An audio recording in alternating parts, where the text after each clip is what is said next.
ठीक है। सबसे पहले अगर कोई भी कितना भी सीरियस पेशेंट क्यों ना है, सबसे पहले उसको इमरजेंसी में लिया जाता है। अगर मान लो हमारे पास कोई शुगर का पेशेंट है और वो बेहोश हो गया है, तो सबसे पहले उसको इमरजेंसी में लेंगे, उसकी पूरी हिस्ट्री लेंगे कि कोई बीमारी वगैरह है तो कैसे बेहोश हुए। तो सबसे पहले उसको इमरजेंसी में लेंगे। इमरजेंसी में लेते ही वो हमें अटेंडर बताएंगे इसकी उनको शुगर की हिस्ट्री है।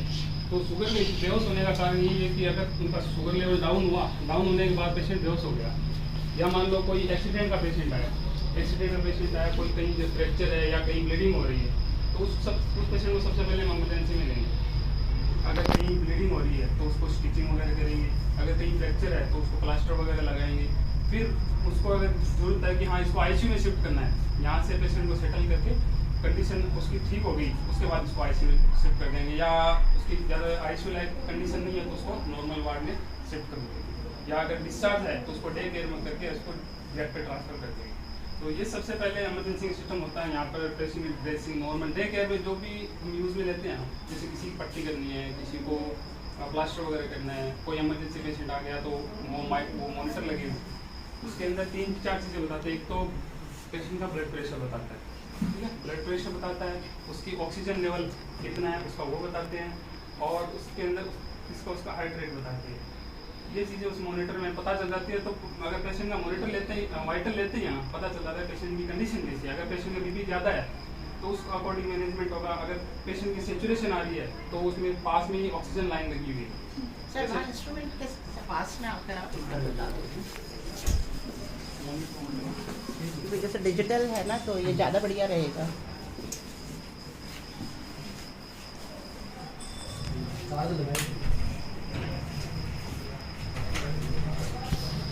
इसमें जैसे 2 लाइनें आ रही है, 2 लाइन है, एक येलो लाइन है, एक वाइट लाइन है। वाइट लाइन का आप कहीं भी देखो, कोई भी हॉस्पिटल में आप वाइट होता है ऑक्सीजन, क्योंकि वाइट लाइन की जो पाइपलाइन होती है उसके अंदर ऑक्सीजन का फ्लो होता है। और येलो लाइन होती है, ये सक्शन के लिए काम में लेते हैं। जैसे किसी पेशेंट का गले से कुछ निकालना है, सीक्रेशन उसका दम गया है, तो उसको हाई प्रेशर से बाहर खींचने के लिए इसमें लगते हैं, वो सीक्रेशन इसके अंदर इकट्ठा हो जाता है। अभी आपको डेमोन्स्ट्रेट कर देंगे।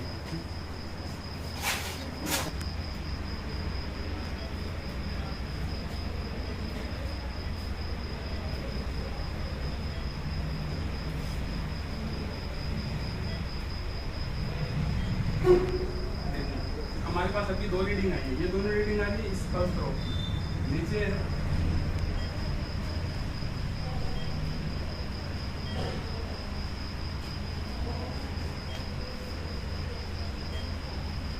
ये नीचे आ गई इनकी बीपी 123/72। ये ऊपर वाला इसको बोलते हैं सिस्टोलिक और नीचे वाला है डायस्टोलिक। ये पेशेंट की बीपी मतलब नॉर्मल है 100 से 140। अगर सिस्टोलिक है अपना ऊपर वाला 100 से अगर 140 है तो मतलब नॉर्मल बीपी है। और ये 2 जो पैरामीटर आ रहे हैं ये होता है 98%, इसको परसेंटेज में काउंट करते हैं। ये होता है बहुत ब्लड के अंदर ऑक्सीजन का लेवल कितना है। नॉर्मली 90 से 100 के बीच के अंदर हम माने तो वो नॉर्मल है। और ये है इनकी सेचुरेशन, सॉरी ये है धड़कन इनकी, पल्स रेट इसको बोलते हैं। ये 72 पर मिनट, ये हमको 1 मिनट की काउंट करके होता है। तो ये 72 है, ये नॉर्मल है इनकी। लगभग 70 से लेकर 100 तक नॉर्मल मानते हैं। ये चीज़ें हम बोलते हैं। जैसे कहीं भी अगर डिजास्टर हुआ, जैसे भूकंप आ गया या फिर कहीं सुनामी वगैरह आ गई, तो इस ट्राइएज के अकॉर्डिंग पेशेंट का मैनेजमेंट किया जाता है। वही सिस्टम हम यहाँ हॉस्पिटल में फॉलो करते हैं। जैसे अगर कहीं डिजास्टर हुआ तो डिजास्टर मैनेजमेंट की टीम आ गई तो उनके रिस्ट पे ना बैंड बांध देते हैं। जैसी पेशेंट की कंडीशन देखी उसके अकॉर्डिंग उसके रिस्ट पे बैंड लगा देते हैं। जैसे रेड बैंड लगा दिया किसी को, उसका मतलब होता है कि उसको अर्जेंट सबसे पहले उस पेशेंट को नीड है ट्रीटमेंट की।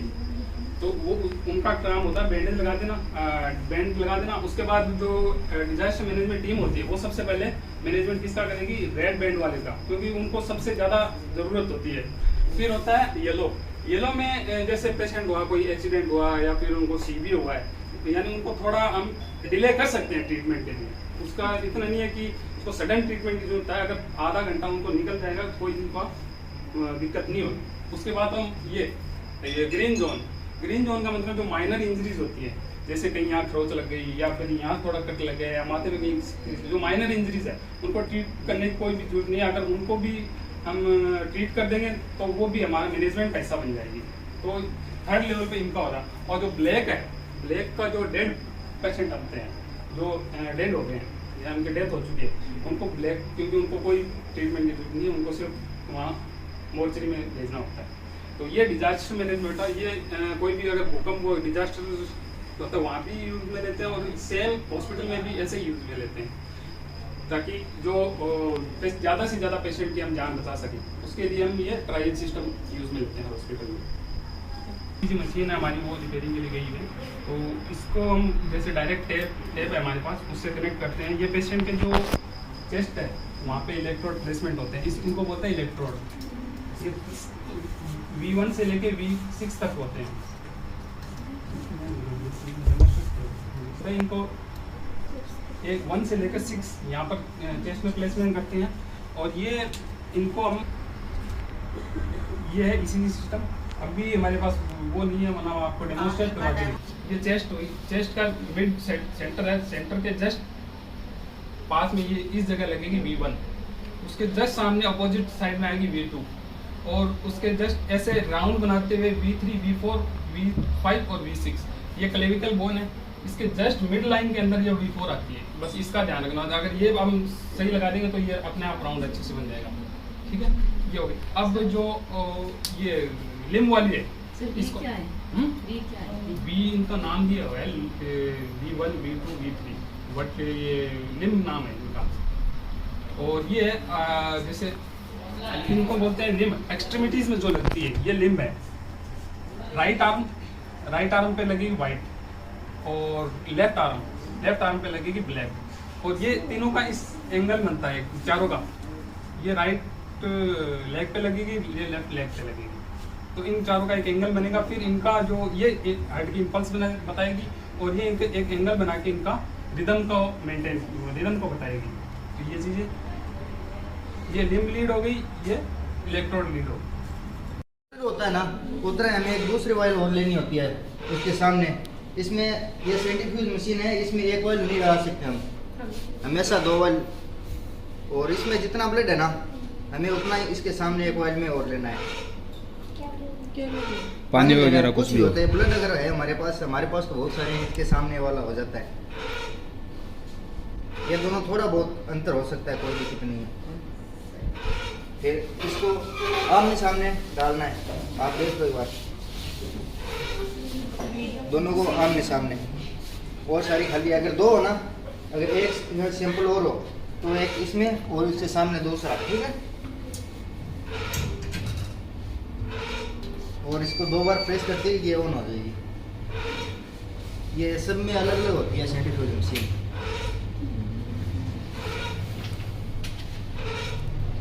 CVC हो गया, इस्लाम CVC बताइए ना, मैं अभी दिखा दूँगा आपको। और इसको घुमाने के बाद में ये ऊपर आता है, इसको बोलते हैं सीरम। हाँ, सारे टेस्ट बायोकेमिस्ट्री सब इससे लगते हैं।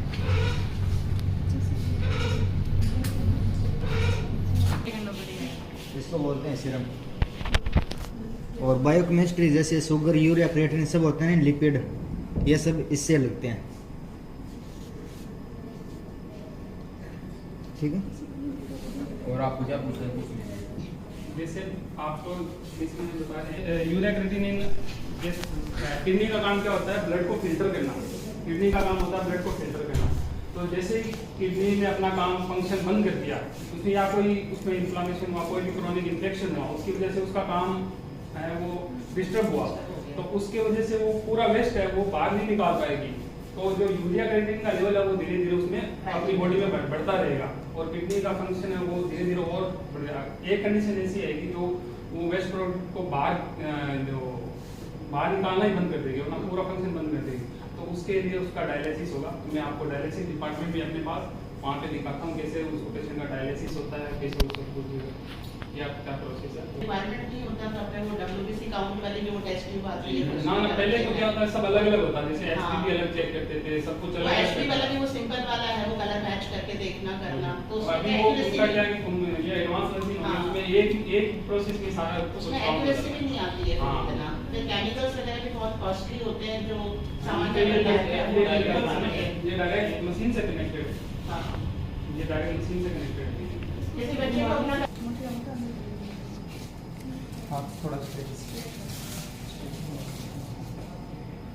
अभी हम प्रत्यक्ष देख रहे हैं कि हमारी जो एक स्टूडेंट है वो अपना ब्लड सैंपल जो है वो दे रही है और ये जानना चाहेंगे हम इसमें कि WBC count, RBC count, platelets, ये सारा जो प्रोसेस है ये प्रत्यक्ष रूप से बच्चों को सीखने का मिलेगा।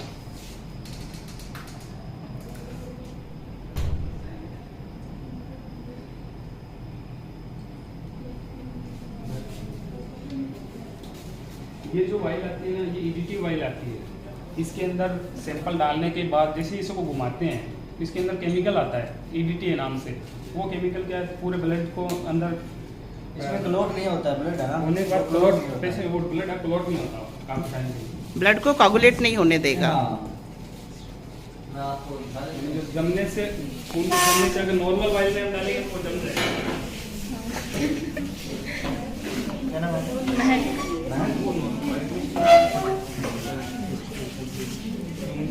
है? ये है मैक की WBC मतलब वाइट ब्लड सेल, ठीक है। इसकी नॉर्मल रेंज है 10,000 से नीचे, हाँ 10,000 से नीचे होनी चाहिए और नीचे से 3,000, तो ये नॉर्मल है 7.5 है। और ये है RBC रेड ब्लड सेल 4.42, ये भी ठीक है। ये HGB हेमोग्लोबिन 13.8 और ये इनकी प्लेटनेट। चलो एक आपको उनका ब्लड ग्रुप करके बता देते हैं कितना। ये एवरेज इतनी होनी चाहिए क्या मतलब? हाँ ये नॉर्मल रेंज है, इसमें 120 में लिखाता है। 50 हाँ, normal range है और result वाइट है। ब्लड सेल एक हम्म। 10,000 के हाँ। करीब होने चाहिए और प्लेटलेट्स जो है वो 2 लाख के करीब होने ग्रुप चाहिए। हाँ। ये मतलब 1.5 लाख से ऊपर और 1.5 और 3 के बीच टेस्ट ग्रुप चल रहा है ये। किट होता है। महक का जो ब्लड लिया है उसका पूरा काम में लेंगे। अब इसका ब्लड ग्रुप भी जो है आइडेंटिफाई किया जाएगा यहाँ पे। 3 जगह ब्लड डालना। एक ग्लास स्लाइड लेनी है, फिर इस पे 3 ड्रॉप डालना है ब्लड का। जैसे ये ठीक एक ग्रुप है, एक किट glass इसमें में होता है A, B और D, 3 होते हैं इसमें। कौन डाल दिए?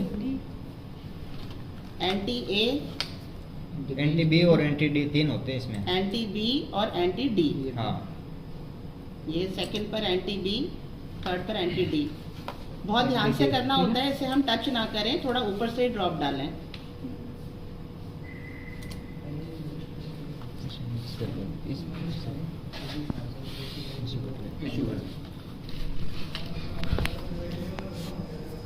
मिक्स करना है, ठीक है। मिक्स करना है इसको, ध्यान रहे कि ये तीनों आपस में मिले ना।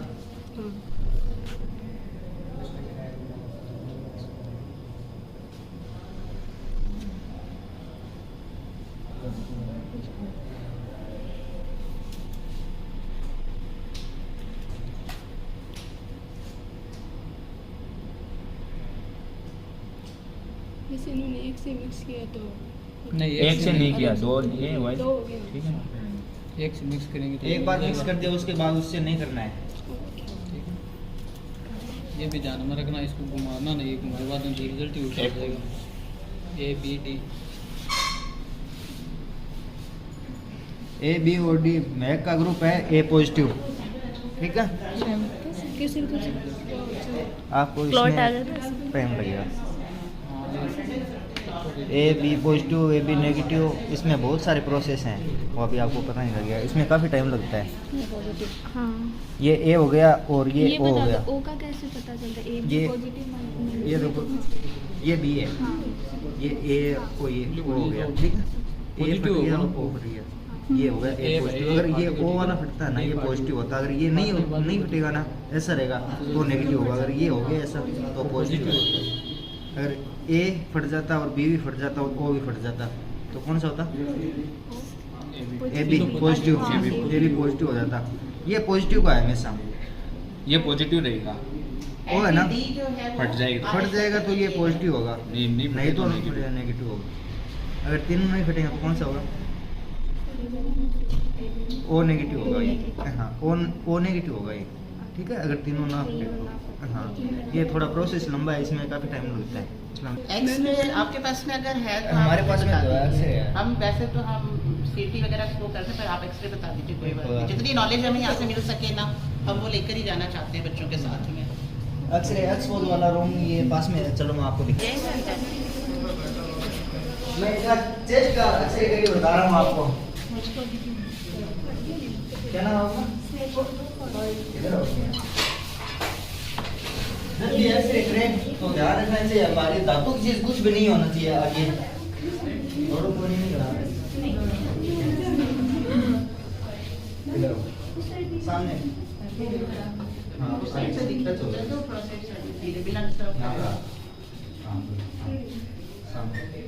ये है चेस्ट पी है, अगर सामने होता तो चेस्ट एटी होता, उस साइड में है सामने तो ये चेस्ट पी है, ठीक है।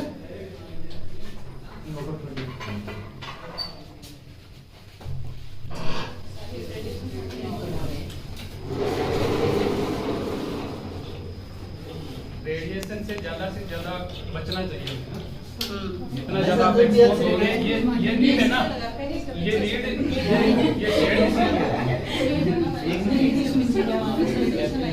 ये शेड इसीलिए लगा रखा है ताकि हम ज्यादा से ज्यादा बच सके। स्टाफ भी है ना, दूर ही रहता है। मैं आपको एक्सपोज बता देता हूँ इसमें। स्नेहा सांस अंदर ना खींच के रोकिया। ये एक्सपोजर यहाँ से एक्सपोज होता है। जब भी एक्सरे करें तो ये स्लाइड होनी चाहिए यहाँ पर, क्योंकि एक्सरे किरणें बहुत खतरनाक होती है। ये यहाँ से हट जाओ, फिर आप कैसे हाँ। ये बच्चे ठीक है, हो जाओ सर।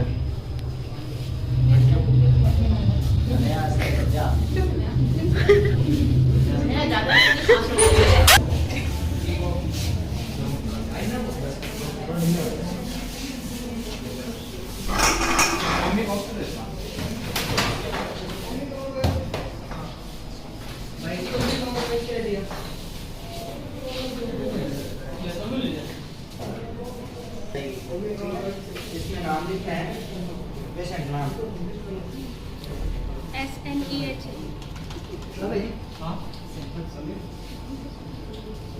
फीमेल, यहाँ पर चेस्ट एक्सरे, परफॉर्म एग्जाम और सीआर। क्या दिक्कत है?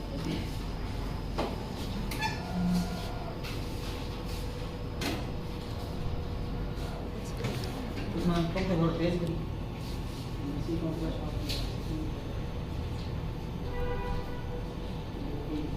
पहले तो इसको डेवलप करने के लिए भी वो अंधेरा कमरा वो अलग होता होता है, ये था। डिजिटल है, वो डिजिटल नहीं था। अच्छा, सारी चीजें डिजिटल हो गई हैं। डिजिटल हो गई, उसमें तो अंधेरे रूम में बंद हम होना अंधेरे पड़ता रूम था। में और 10-15 मिनट लगते थे। हाँ, 10 मिनट लगते थे उसमें। अब ये तुरंत साथ के साथ भी हाँ। रिजल्ट मिल जाता है।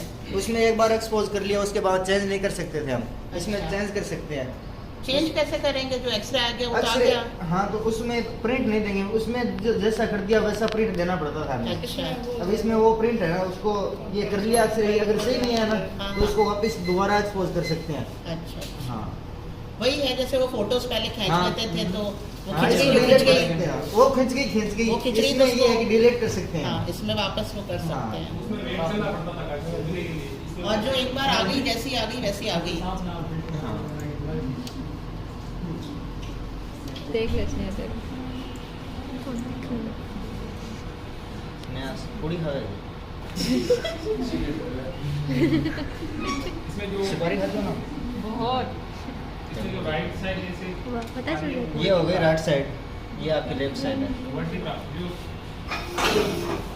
ये जो हड्डी है ना, ये है वर्टिब्रा। 12 पेयर होते हैं इसके, 24 होते हैं ना। और ये जो दिख रही है, ये है क्लेविकल बोन, जिसे फीमेल्स के अंदर जिसको ब्यूटी बोन बोलते हैं इसको। और एयर ब्लैक कलर की दिख रही है, जो ब्लैक दिख रहा है ना वो और एयर ये है। यहाँ से शोल्डर है, वैसे कोई दिक्कत नहीं शोल्डर में। एयर ब्लैक दिखेगी, बोन व्हाइट कलर की दिखेगी। This is it. That तो पहले से बता रहे हैं, जाते बहुत। और कभी भी आपको कुछ भी पता करना हो आप लेब आ सकते हो।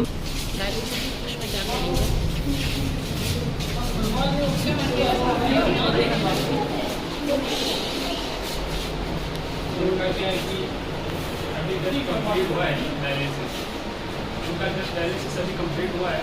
एक और पेशेंट आने वाला वो थोड़ी देर में आएगा। उसके बाद ये है हीमोडायलिसिस मशीन।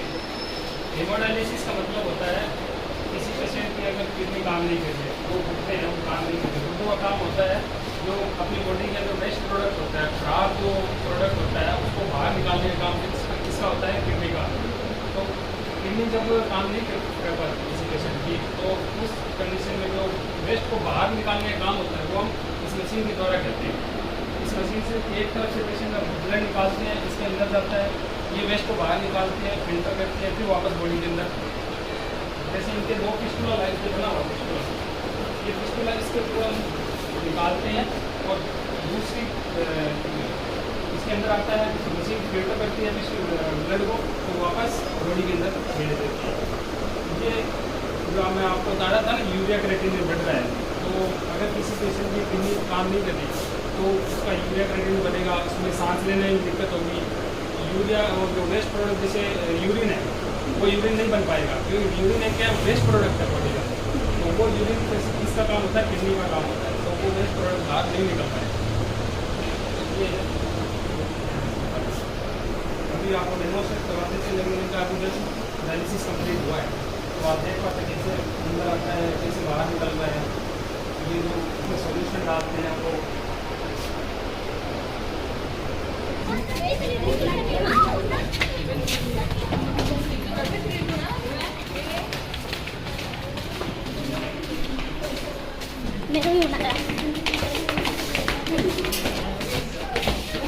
ये हमारे बच्चे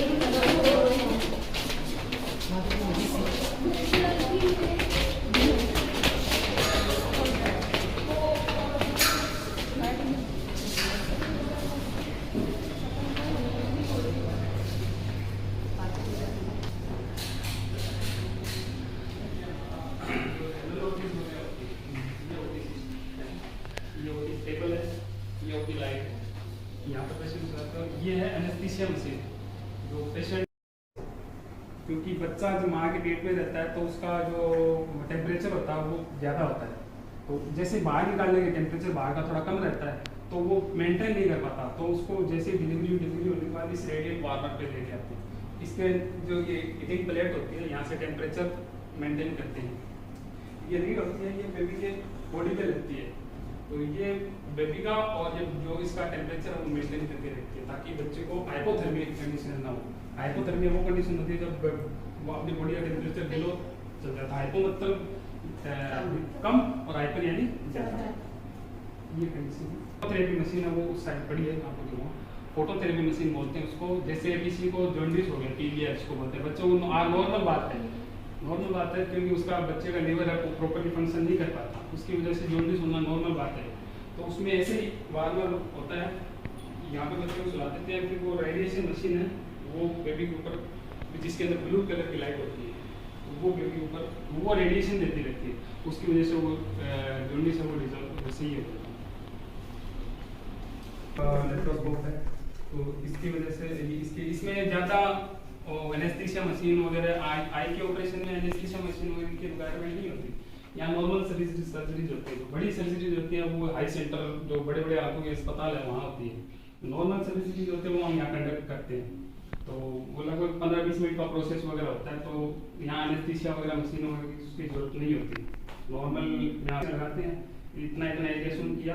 जैसे कैटरेक्ट वाले में भी तो केवल सिंपल, हाँ cataract simple, foreign body 10 minute जैसे किसी आई ट्रांसप्लांट करना होता है, वो एक मेजर ऑपरेशन है, उसके अंदर काफी लंबी प्रोसेस हो जाती है, तो उसमें वो बड़े पेशेंट को सुन करना वगैरह वो करते हैं। जहाँ पर वो ऑपरेशन से पहले सर्जिकल हैंड वॉशिंग करते हैं ना, यहाँ कोने तक सर्जिकल हैंड वॉशिंग करते हैं, तो उसके लिए इसका ऑपरेटेड है, इसको हाथ से कुछ ऑपरेट करने के लिए ऑपरेटेड है। ये तो आपके काम का नहीं है, ये मैं बताना चाहता हूँ। ऑटोक्लेव वाला बता दो ताकि ऑटोक्लेव मशीन है, जो भी इंस्ट्रूमेंट है, जो भी हम कपड़े पहन रहे हैं, ऑपरेशन करते समय जो भी कपड़े पहन रहे हैं, जो भी इंस्ट्रूमेंट अगर जो भी यूज़ में ले रहे हैं, तो वो सबसे पहले वो आपने जो अंदर बड़े बड़े ड्रम देखे थे, उस ड्रम में सारा पैक करके इसके अंदर रखते हैं। जो क्योंकि अगर नॉर्मली कुछ भी ले लो जी, ये चीज़ भी ना, इसके भी माइक्रो ऑर्गेनिज्म बैक्टीरिया वगैरह है, तो वो अगर काम हम उसमें, क्योंकि हम तो अंदर बॉडी के अंदर जाएंगे, तो वो अगर बॉडी के अंदर जाएंगे तो वो बैक्टीरिया वो है बॉडी के अंदर चलेंगे और इन्फेक्शन कर देंगे। तो उन बैक्टीरिया माइक्रो ऑर्गेनिज्म को फिल करने के लिए, फ्री ऑफ माइक्रो ऑर्गेनिज्म करने के लिए इसके अंदर मशीन के अंदर डालते हैं, पूरे इंस्ट्रूमेंट और जो ड्रम है वो इसके अंदर डालते हैं। इसके अंदर पानी वगैरह भरता है, ये पानी का लेवल इतना करके, तो ये किस पे काम करता है, ये भाप का सिस्टम है ना, वो उसके ऊपर काम करता है। जो पानी से जो भाप बनेगी उस भाप से वो ऑटोक्लेव करेगी। तो इसको बंद करने के बाद ये टेम्परेचर मीटर है, इसका टेम्परेचर रहता है 121 डिग्री सेल्सियस। अपनी बॉडी का तो नॉर्मल टेम्परेचर होता है 37 डिग्री सेल्सियस, उससे भी डबल ट्रिपल 3 गुना ज़्यादा रहता है। तो 121 डिग्री सेल्सियस टेम्परेचर रहता है और इसका ड्यूरेशन रहता है 30 मिनट्स। 30 मिनट्स के अंदर 121 डिग्री सेल्सियस टेम्परेचर पर रखना होता है, जिसकी वजह से ये पूरा हीट होके जो बैक्टीरिया और माइक्रोऑर्गेनिज्म वो किल हो जाते हैं। फिर इसको थोड़ी देर वार्म करते हैं, वार्म करने के बाद उनको ड्रम को निकाल के यूज़ में रखते हैं। अगर हम किसी इंस्ट्रूमेंट को ऐसे टच भी कर दिया तो वो टच करने, अगर हमने सीधे हाथों से अगर टच कर रहे हैं, चाहे आपने कितने भी हैंड वॉश कर लिए हो, कुछ भी कर लिया हो, अगर आपने सीधे किसी इंस्ट्रूमेंट को टच कर दिया तो अनस्ट्राइल हो जाएगा, वो स्ट्राइल नहीं रहेगा। तो उसको वापस से ऑटोक्लेव करना होगा। उसको टच करने के लिए पहले हैंड वॉश होती है, हैंड वॉश होने के बाद पूरा गाउन पहना जाता है जो इसी के अंदर ऑटोक्लेव होता है। वो गाउन निकाल के, वो गाउन पहन के फिर वो ग्लव्स पहनते हैं, उसके बाद ही हम इंस्ट्रूमेंट को और पेशेंट को टच कर सकते हैं। हमें काफ़ी अच्छा लगा हम देख के कि सरदार शहर में भी काफ़ी अच्छी फैसिलिटीज़ है पेशेंट्स के लिए, क्योंकि यहाँ पे होता है कि जो जल्द बीमार हो जाते हैं तो उनको बाहर लेके जाना पड़ता है, लेकिन हमें ये देख के अच्छा लगा कि यहाँ भी है ऐसा सब कुछ, तो हमें बाहर लेके जाने की ज़रूरत नहीं पड़ेगी, पेशेंट्स को हम यहाँ पे ला सकते हैं। बिल्कुल, ये कुछ टाइम पहले तक ऐसा था। हाँ, हमें भी ऐसा लगता था कि जो क्रिटिकल पेशेंट्स होते हैं या जिनका ऑपरेशन या कुछ बड़ी चीज़ होती थी वो यहाँ पॉसिबल नहीं थी। बट पिछले 3 साल से, ऑलमोस्ट 3 साल हो गए हैं अभी, हम इस तरह की कंडीशन, इस तरह का ऑपरेशन, इस तरह के पेशेंट सबको हैंडल कर रहे हैं। तो जो आपने देखा अभी, ये सब फैसिलिटी यहाँ पे अवेलेबल है। जब भी ऑपरेशन करते हैं तो ऐसा नहीं कि अपन सीधे कुछ शुरू कर दिया, पहले वहाँ पर 121 डिग्री टेम्परेचर 30 मिनट के लिए वो राइट। वो इंस्ट्रूमेंट ऐसा हो जाता है कि बिल्कुल जैसे अनटच, उसमें कुछ भी बैक्टीरिया वायरस ना कुछ रहते नहीं, तभी उस इंस्ट्रूमेंट को नॉट यूज कर सकते हैं ना। नॉट ओनली इंस्ट्रूमेंट, हर चीज़ ऐसी होती है, जैसे जो ड्रेसेस पहनते हैं डॉक्टर लोग पहनते हैं, वो भी ग्रीन ड्रेस होती है ना, वो भी उसके अंदर उसी टेम्परेचर को टेम्परेचर रहते हैं, तभी वो होती है ना। और अरे डॉक्टर साहब बचिए मेरा नाम, इसका ये नाम दिया बचपन से। ये जो आपने बताया था ना आपको, जैसे गाउन वगैरह पहन के, केप वगैरह पहन के, ये मैंने मास्क वो ग्लव्स पहन रखे हैं, ये गाउन पहन रखा है, ये कर रहे हैं स्टाफ जो है, ये फेस मास्क हुआ, ये केप हुआ, ये सारी प्रोसेस होती है जो एक एसेप्टिक टेक्निक होती है। इसमें माइक्रो ऑर्गेनिज्म को यहाँ पेशेंट से बहुत दूर रखते हैं। जो ग्रीन एरिया होता है वो स्टरलाइज एरिया होता है। मतलब मैं अगर बिना ड्रेस के जाऊँ तो पास में खड़ा नहीं हो पाऊँ, मेरे कितनी दूर खड़ा करेंगे कि आप दूर रहो ना। अगर आपको पास में चाहते हो तो पूरा ही ग्रीन ड्रेस पहन के आओ। ग्रीन ड्रेस मतलब ये नहीं कि ग्रीन कलर कोई काम का है, काम का ये ड्रेस है, स्लेज की हुई है, ये अपने आपको कोड है कि ग्रीन ड्रेस में स्लेज की हुई हो तो ना। और इवन पेशेंट के भी ड्रेस को उठा देते हैं और इस ग्रीन ड्रेस उसको ऊपर डालते हैं, ताकि जो इंस्ट्रूमेंट अपन टच हो रहा है उसको वो भी स्लेज टच होना है कि अनस्लेज टच होगा। तो ये टोटली टेक्निक करते हैं ताकि जो ऑपरेशन हो सक्सेसफुल हो। एक चीज़ ये लगी ओटी दिखाया था उनको, ओटी के अंदर क्या देखा आपने? ओटी टेबल, एनेस्थीसिया मशीन वगैरह, एनेस्थीसिया मशीन देखिए, ओटी देखा आपने, टेबल देखिए ना, कुछ अच्छा लगा मुझे समझ में आया आपको? डॉक्टर बनोगे आप लोग? डॉक्टर साहब तैयार हो गए, आप लोग बनोगे।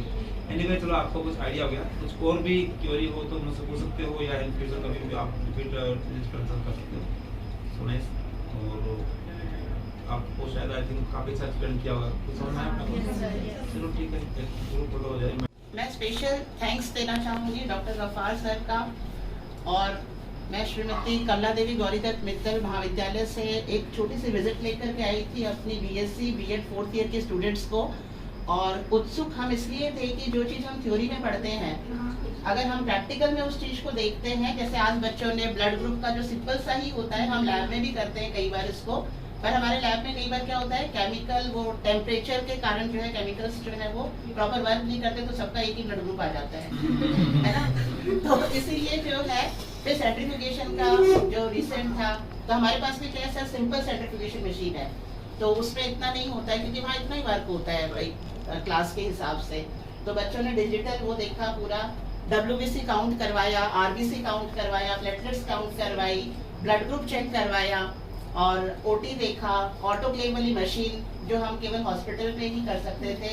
इतने कीमती टाइम में से, जिसमें पेशेंट्स भी बहुत सारे हैं यहाँ पर, उस टाइम में से भी डॉक्टर साहब ने जो है हमें टाइम दिया। उस चीज़ के लिए मैं पूरी कॉलेज की तरफ से, प्रिंसिपल सर की तरफ से सर का बहुत बहुत धन्यवाद, और हमारे डॉक्टर साहब इस्लाम जी का भी मैं बहुत बहुत धन्यवाद देना चाहूँगी कि ये पूरा इन्होंने हमें विजिट करवाया और बारीकी से जो है बच्चों के जो क्यूरीज थी उनको जवाब दिया और उनको सेटिस्फाई किया। बहुत बहुत धन्यवाद सर, आपको भी, मैडम आपको भी, सर आपको भी, थैंक यू वेरी मच। करवाया था अपना ही ब्लड ग्रुप चेक कराया, आपने ही किया? उन्होंने बताया तो होगा ना, उस स्लाइड पे ब्लड लेके फिर उसमें कौन सा वो केमिकल डालते हैं तो रंग चेंज हो जाता है।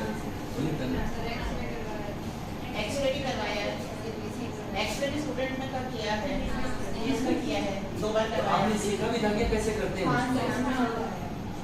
WBC, RBC, प्लेटलेट्स काउंटिंग वाला भी बताया, महत्व का करवाया था। ऑटोक्लेव मशीन कब किया? जिसमें सारे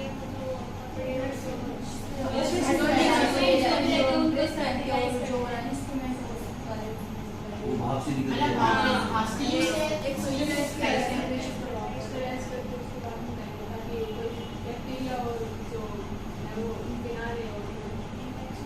ऑपरेशन थिएटर में जाने से पहले हर चीज ऑटोक्लेव वाले से निकल कर के ही करेगी। इनको तो नहीं निकाला था ना, इसको थिएटर में बैक्टीरिया वगैरह नहीं हो जाएगा।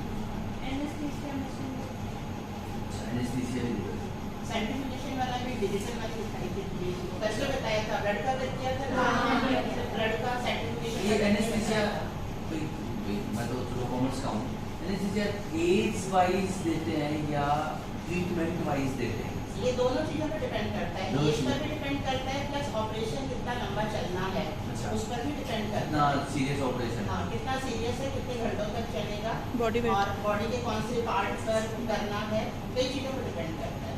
तो वो जैसे मिलीग्राम में होता होगा ये कोई? सब अलग अलग होते हैं, कई सारे चीजें होती हैं। अच्छा, जैसे स्पेशलाइज्ड डॉक्टर होते हैं एनेस्थीसिया। हाँ, हम आदमी एनेस्थीसिया नहीं दे सकते, ज़्यादा दे देंगे तो एनेस्थीसिया नहीं दे सकते। ज़्यादा दे देंगे तो पूरा हो जाएगा व्यक्ति। हाँ, कम दे मान लो देंगे हार्ट तो सर्जरी हो रही हो, बीच में उठ जाएगा, बीच में उठ जाएगा, आँख भी खुल जाएगा, ऐसे हार्ट बोला हुआ पड़ा है, माँ की बोल वो वैसे ऊपर चला जाएगा। तो एनेस्थीसिया भी जो बहुत सेंसिटिव चीज है। बट सर हर चीज को बहुत अच्छे से बताया था। उनका डायलिसिस वाला भी चल रहा था, पेशेंट था कोई, उनका भी बताया था पूरा कैसे कैसे लगती भी एकदम डॉक्टर जैसे है। लग रहा है ना लैब कोट पहने हैं ना। सर ये लैब कोट पहनते हैं ना तो वैसे लगता है lab coat, black lab coat. Lab coat, अच्छा एप्रॉन भी बोलते हैं। हाँ, एप्रिल एप्रिल बोल होता सकते है। हैं, लैब कोट भी बोल सकते हैं। ये केवल पहनने के लिए नहीं, सिक्योरिटी पर्पस ये सिक्योरिटी पर्पस से है। ये कोई प्रैक्टिकल वगैरह कर रहे हो तो कहीं डैमेज कॉटन नहीं का हो होता है ना सर, तो इस वजह के लिए तो फिर ये कॉटन का होता है, अंदर स्किन डेवलप कर दिया। केमिस्ट्री में खास तौर से ये रहा डॉक्टर साहब का, उनकी मैडम का, और उन्हें जिनको अपॉइंट किया था ना पूरा, प्लस और भी सहयोगी थे सारे, सबने पूरा जोश के साथ में। अब ये फ्यूचर के लिए भी इन्वाइटेड है आप लोगों को, ट्रीटमेंट के लिए या विजिट के लिए? दोनों के लिए। दोनों के लिए। जैसे बात करना है ना, हम आप लोगों का वैसे ही करते हैं। जो बच्चों ने पूछा पैसे तो नहीं लोगे। मैम मैंने एक्सरे का भी बोला था हाँ, एक्सरे का भी बोला था। कि उनका आपका भी आना कर दूंगा मैं ऐसे ही। इससे मैम ये तो पता चला ही कि कैसे होते हैं, जैसे ये भी पता चला कि ना यहाँ पे हॉस्पिटल है, सामने तो नहीं हाँ, हमें तो नहीं पता, पता। नाम पता होता है, फिर भी ये नहीं पता था कि इतना सब कुछ है। हाँ, छोटी सी भी इंजरी हो जाती है तो सब सीधा यहाँ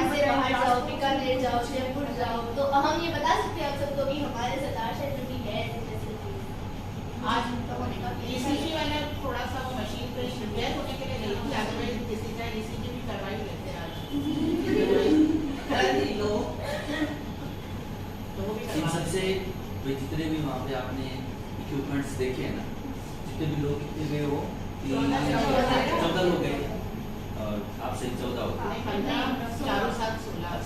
मतलब आप 14 लोग हो ना, तो 3-3 के या 4-4 के ग्रुप बना लो और अपनी एक प्रोजेक्ट फाइल बना लो इसकी। क्यों? सिलेबस में है क्या? तो फिर वो इससे कोरिलेट करते हुए ना वो बना लो और वो आप यहाँ जमा कराओगे तो अपने लाइब्रेरी में अपन उसको यूज लेंगे, ताकि नेक्स्ट टाइम जब बच्चे जाएं तो उनको प्रोजेक्ट, अब किसी को भी कहते हैं कि प्रोजेक्ट बनाना है तो उनको पता ही नहीं है कहाँ से शुरू करना है ना, और कैसे बनाना है, तो वो आप प्रोजेक्ट फाइल जो है ना वो बनाओ, ताकि आने वाले जो स्टूडेंट हैं उनके लिए बेनिफिशियल हो। बता रहे हैं कि